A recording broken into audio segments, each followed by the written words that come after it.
Meeting with Maggie, Chapter 15. I must have gained a lot of muscle from running because I no longer needed mom's help getting the Nutella jar open, which meant I got Nutella without her permission, which meant my life was complete.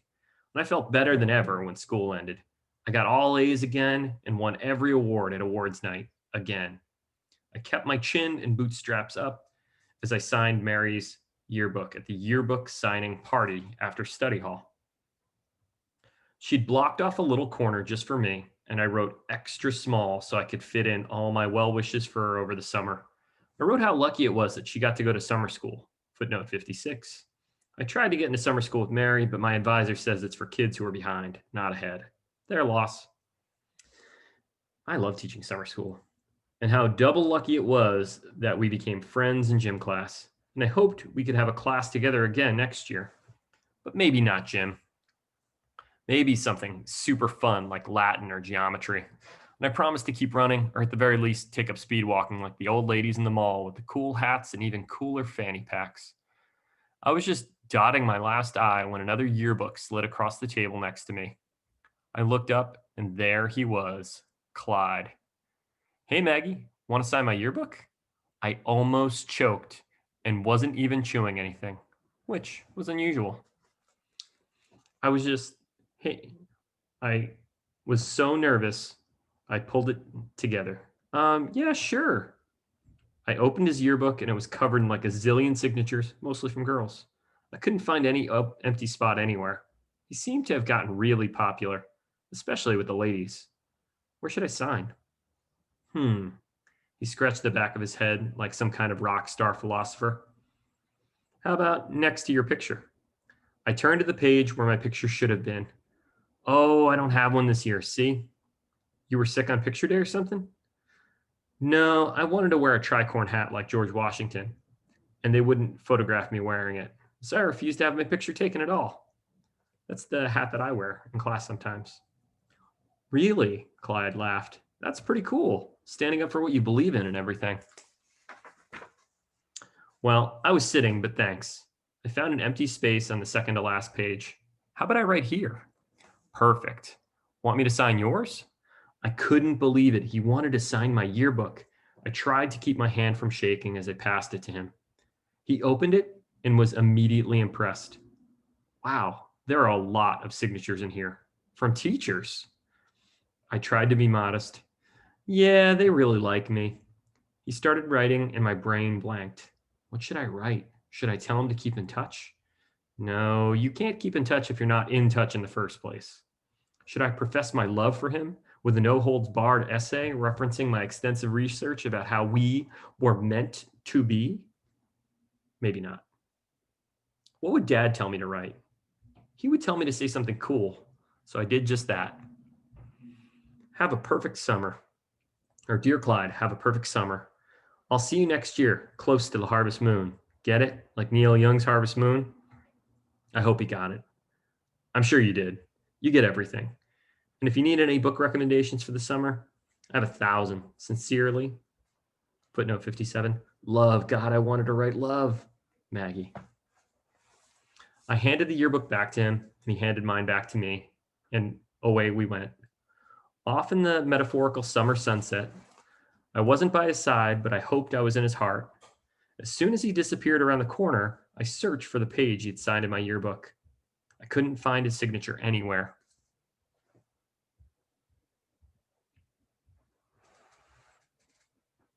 I went page by page and finally found it where I least expected it. On the same page in the same square where my picture was supposed to be.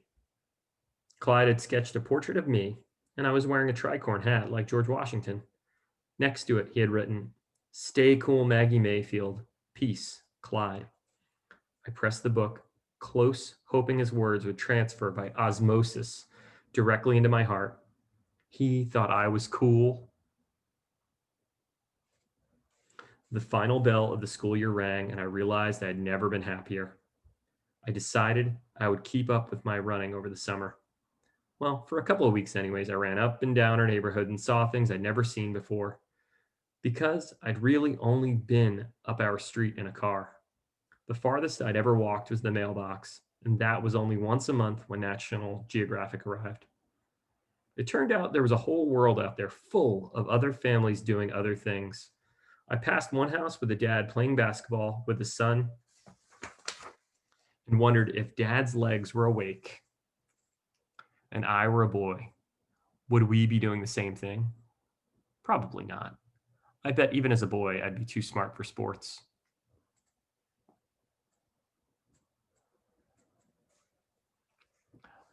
I'd always stop in front of the house at the top of the hill when I was on an evening run. I'd peer in the window where the mom was always in the kitchen doing dishes or making dinner or cleaning something.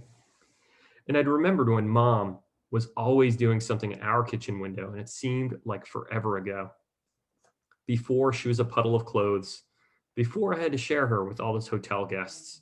So much had changed since the summer before, and not just my calves, although they were significantly shapelier. I even hung out with Layla and Tiffany, and not against my will.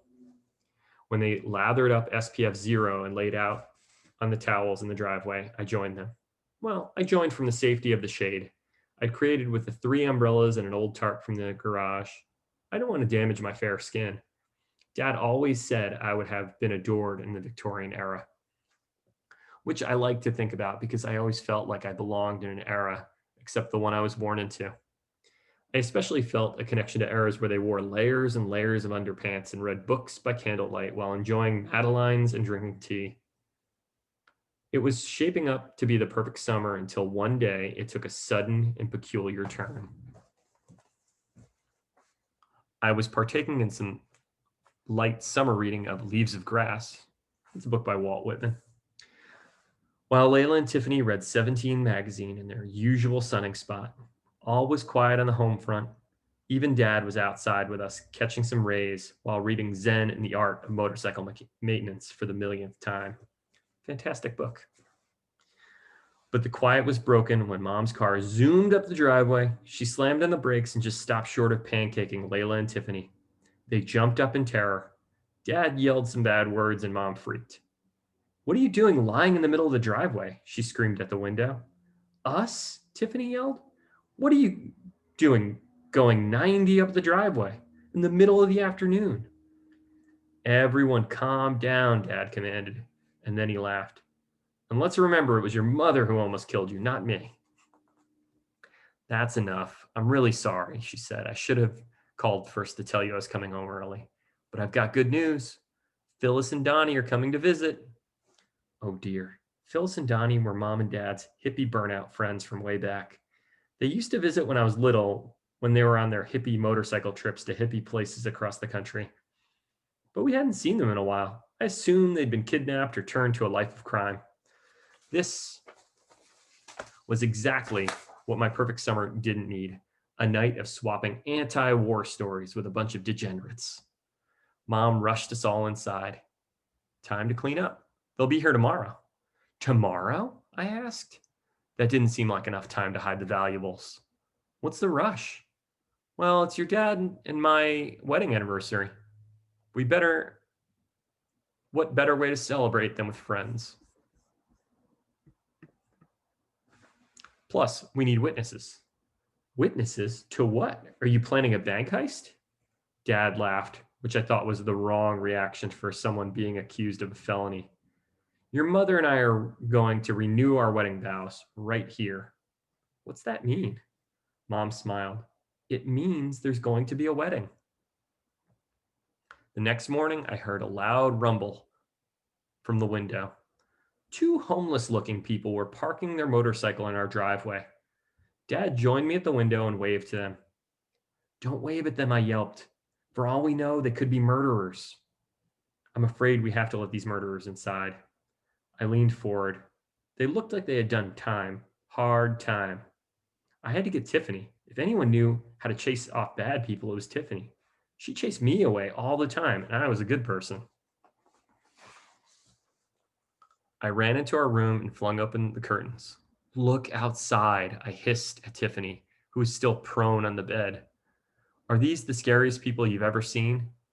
"No, you're the scariest person I've ever seen," she said without even looking. Sick burn, Tiffany. Layla must have heard the panic in my voice because she came to see what was up. "Do you think they're going to kill us in our sleep?" I asked. No, but they are creepier than I remember. They even have skeletons on their shirts. What's creepier than that?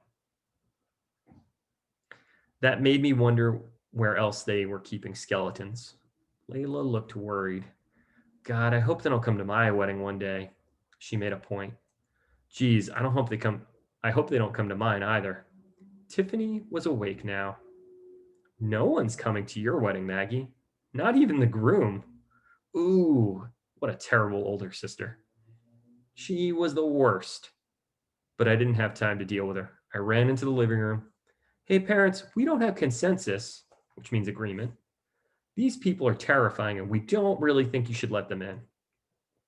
There was a knock at the door. Too late, Mom laughed. I can't die. I'm going to be president of the United States of America. Dad shushed me away while Mom opened the door.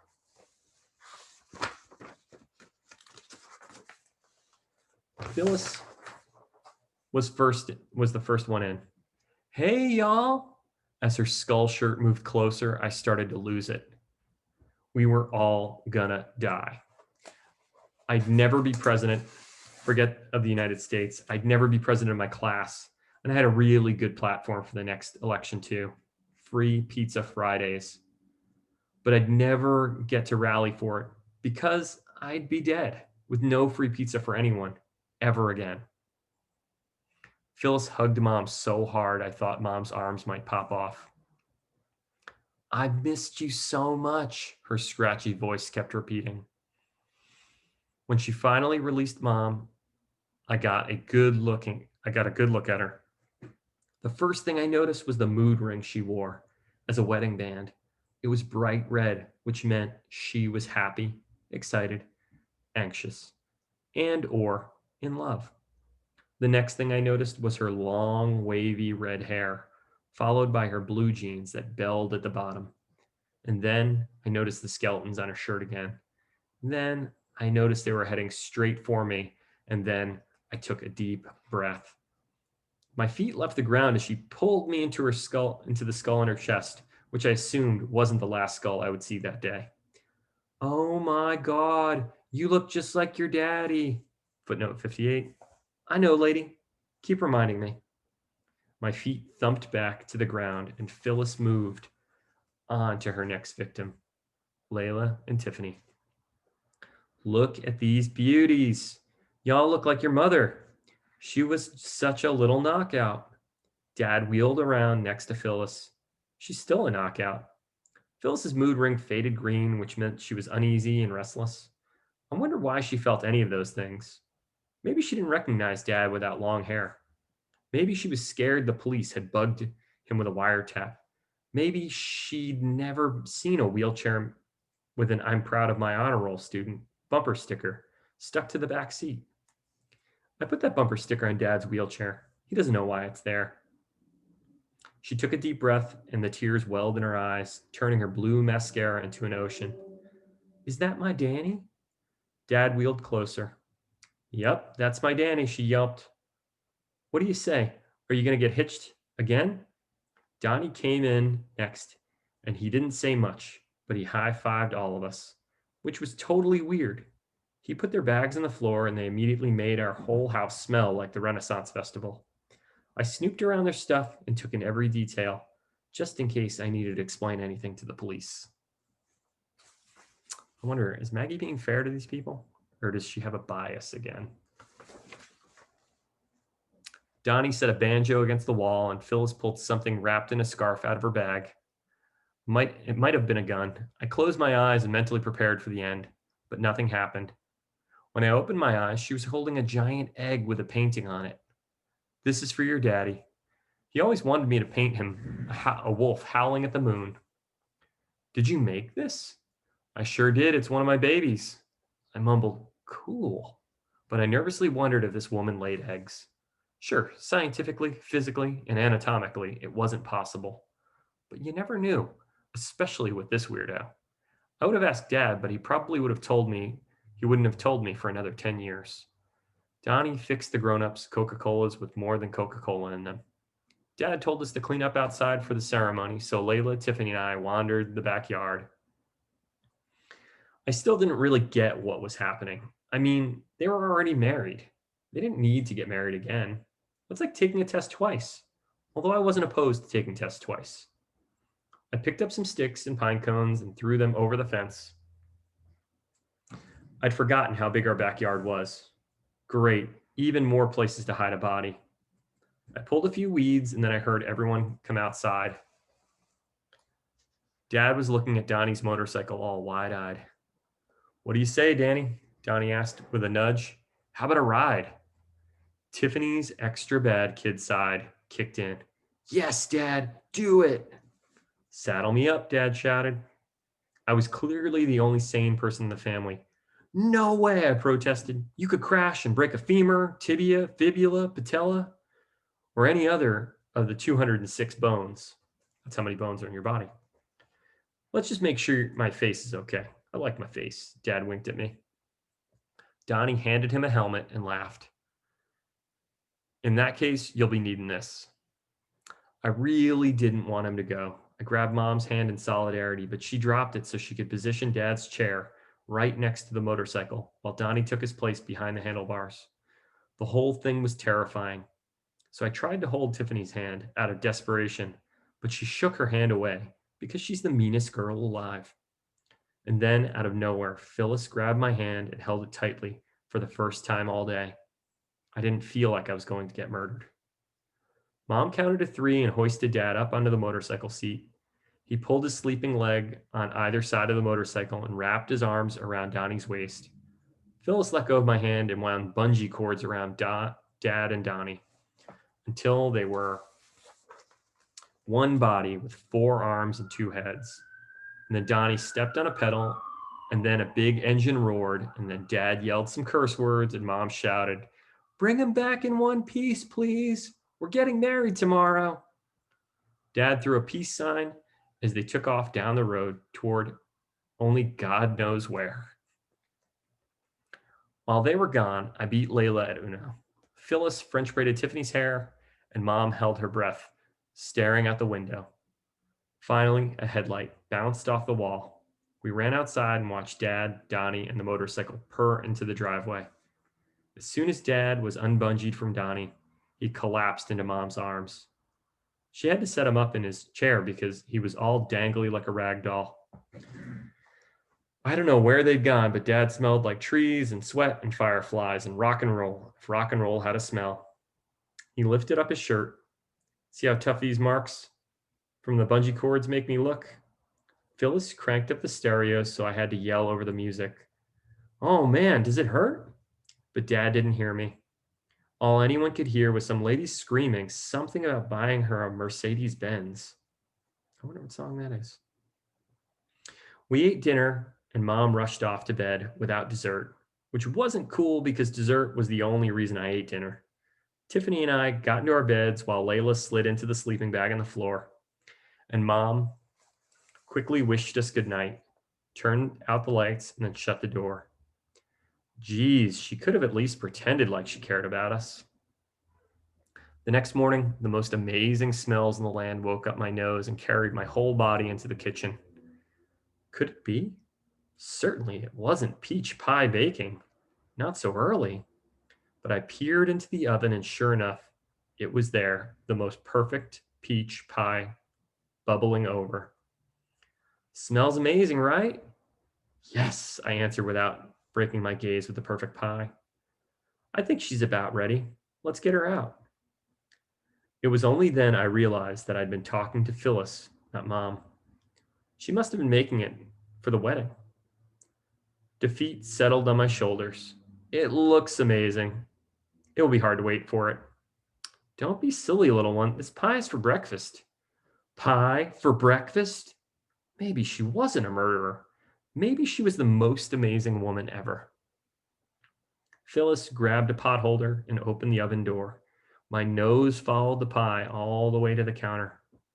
Can we eat it right now? Let's wait for it to cool a little. I'll get the ice cream. Pie and ice cream for breakfast? I ran down the hall and woke up my sisters. Eyes open, ladies. We're having pie and ice cream for breakfast. They moaned and groaned and didn't move an inch. Whatever, their loss. I knocked on Mom and Dad's door. Parents, wake up! There's pie for breakfast! I didn't hear a peep. What's wrong with these people? I had the human decency to share probably the greatest news we were ever going to get as a family, and they couldn't have cared less. But I didn't have time to dwell on their nonsense. I had pie to eat, footnote 60, for breakfast. I was already on my second slice when the Mayfield family finally joined my new best friends, Phyllis and Donnie, at the table. Dad looked like he had been hit by a truck and smelled weird. So I said, "You smell weird." "Well, you look weird." "Hey, you're not allowed to say stuff like that. You're my dad." He clutched his forehead. I'm sorry. I just have the worst headache." Mom handed him some aspirin and a slice of pie. "This should help. I see you've made a couple of friends, Maggie." "Oh, we're big fans," Phyllis smiled. "She already lobbied me for my vote and everything," Donnie said. "It's important to get to know your constituents," I explained. Mom took a piece of pie too, which was very un-mom-like. "Well, I expect to see all of you on the dance floor later." I still didn't get it. Why do you have to renew your wedding vows anyways? Did they expire? No, no, it's just a nice thing to do, Mom said. "It's a nice way of reminding your mother she's stuck with me," Dad added. "Forever." Mom disappeared down the hall and came back with two fancy dresses I'd never seen before. "Here you go," she told Layla and Tiffany. "You're going to be my bridesmaids." They oohed and awed and disappeared into the bathroom to try them on. Dad wheeled next to me and handed me a bow tie. "And you're going to be my best man, Maggie." "I'm not a boy." "First you say I look weird, then you think I'm a boy. What's wrong with you people?" Sorry, I didn't mean best man. I meant best daughter." "Will you be my best daughter?" "I hate bows, I said as I grudgingly took the tie. "What's wrong with bows?" Mom answered before I could. "Everything." Exactly. The wedding wasn't a big to-do or anything. We weren't even going to a church. We were staying at the house. Dad had hired someone to come do the ceremony. I thought that would mean a priest, but Dad had hired an Elvis impersonator who just happened to also be an ordained minister. Layla, Tiffany, and Mom were taking forever in the bathroom getting ready for Phyllis and Donnie. And Phyllis and Donnie had borrowed the car to pick up the cake at the bakery. So Dad and I watched the news while we waited in our ties. I shook my head. "Can you believe this oil crisis?" "Are you sure you're only 11? "I know, I can't believe it either." Layla and Tiffany emerged from the bathroom in their fancy new dresses, humming, "Here comes the bride." So it sounds like, and Mom emerged with a big ta-da in the most beautiful white dress, and her most beautiful red hair swept around her most beautiful freckled face. Dad whistled and I ran to hug her. "You look like frosting." "Thank you, I think," Mom laughed. Tiffany pried me away. "Don't lick her." Phyllis and Donnie arrived with the cake at the same time as the pink Cadillac pulled into the driveway. It was my duty as best daughter to escort pretend Elvis to the backyard, where he was going to marry Mom and Dad under a big oak tree we decorated with crepe paper bells. Then I took my place next to Dad with Mom and Dad's rings, which were still warm from their hands. When Elvis pushed play on the boombox, Layla walked down the aisle, followed by Tiffany, and then Mom appeared, escorted by Phyllis and Donnie. We all gathered around them, and Dad grabbed Mom's hand, and Mom leaned over and kissed him, even though they're not supposed to do that until the pretend Elvis pronounces you man and wife. But I guess it's okay since they were already man and wife. The pretend Elvis began, and I'm going to do my best impersonation.